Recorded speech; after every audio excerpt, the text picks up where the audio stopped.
La largeur définitive du blindage est réglée en fonction de la largeur de la tranchée. La partie supérieure du blindage est plus étroite que la partie inférieure. Top. C'est bon? C'est bon.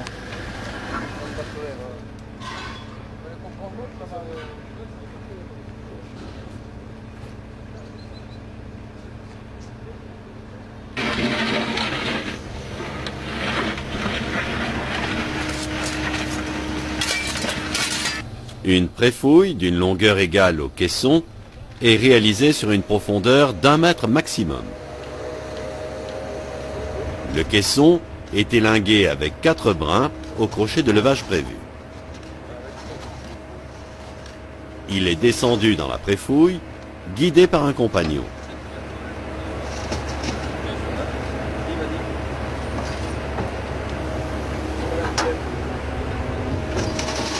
À l'aide de la pelle, le caisson est fiché dans le sol, d'un côté, puis de l'autre.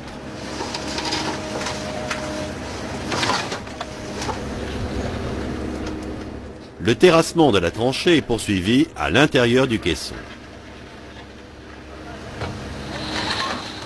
Le caisson est ainsi progressivement descendu jusqu'à la cote souhaitée.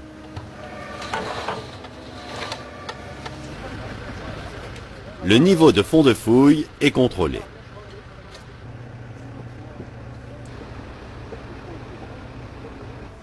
Les caissons suivants sont ainsi posés à l'avancement. Lors de la traversée d'un réseau, un blindage bois est nécessaire pour assurer la continuité entre les deux caissons.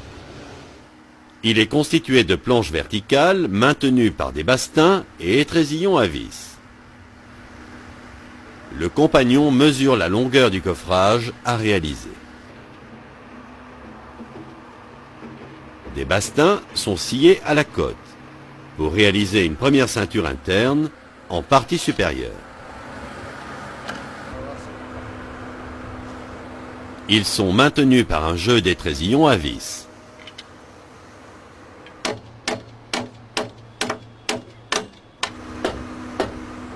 Les étrésillons sont réglés de niveau et serrés définitivement.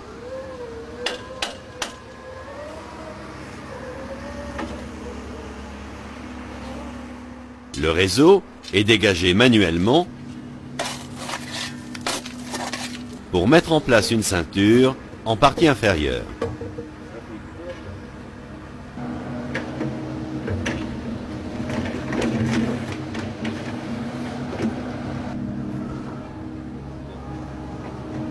Les deux ceintures sont réalisées.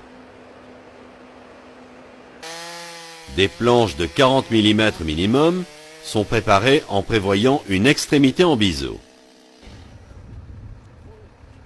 Elles sont placées à l'extérieur de la ceinture. Le biseau facilite le fichage. Une découpe est prévue pour le passage du tuyau.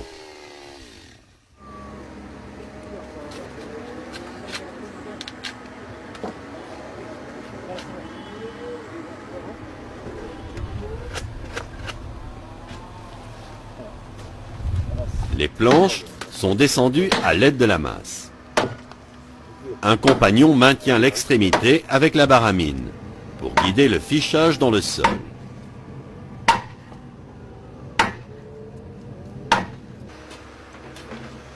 Le terrassement est poursuivi manuellement, puis à l'aide de la pelle. Les planches sont descendues au fur et à mesure.